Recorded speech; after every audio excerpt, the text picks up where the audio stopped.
जय सद्गुरू मंडळी, मी रंजना रेसिपीमध्ये तुमचं मनापासून स्वागत.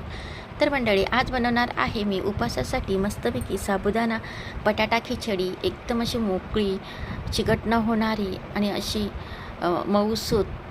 तर चला, इथे मी खिचडीसाठी शेंगदाणे भाजून घेणार आहे. हे शेंगदाणे ओलसर शेंगदाणे आहेत आणि ते असे जास्त भाजणार नाही. आणि हे शेंगदाणे आता मस्तपैकी आपल्याला असे जाड असे कुटून किंवा मिक्सरमध्ये असे दळून घ्यायचे आहेत. शेंगदाण्याचा कूट दळताना खूपच बारीक दळायचा नाही आहे. तर मंडळी, आता इथे मी उकडलेले मोठे मोठे 2 बटाटे घेतलेले आहेत आणि हिरवी मिरची घेतलेली आहे. ही हिरवी मिरची खूप तिखट आहे, म्हणून तुम्ही कमी तिखटीची सुद्धा घेऊ शकता. आता हा साबुदाणा मी रात्रभर भिजत न घालता फक्त 1च तास भिजत घातलेला आहे आणि 1 तासात खूप छान असा मोकळा असा भिजला गेलेला आहे. तर कमी वेळेत हा साबुदाणा आपण भिजवू शकतो. तर इथे पाहू शकता तुम्ही, एक असं दाणा मोकळा झालेला आहे. इतका भारी साबुदाणा भिजला गेलेला आहे, मऊसूत मस्त. तर इथे फक्त 5 मिनटं पाण्यामध्ये ठेवून त्यानंतर पाणी आपल्याला नितरून घ्यायचं आहे आणि नंतर 1 तासामध्ये असा साबुदाणा भिजला जातो. आता इथे जाड असा दळलेला शेंगदाण्याचा कूट घालून घ्यायचा आहे.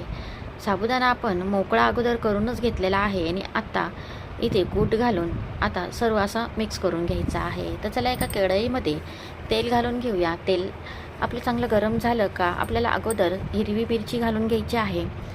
हिरवी मिरची चांगली आपल्याला परतून घ्यायची आहे. त्यानंतर इथे उकडलेले बटाटे घालून घ्यायचे आहे.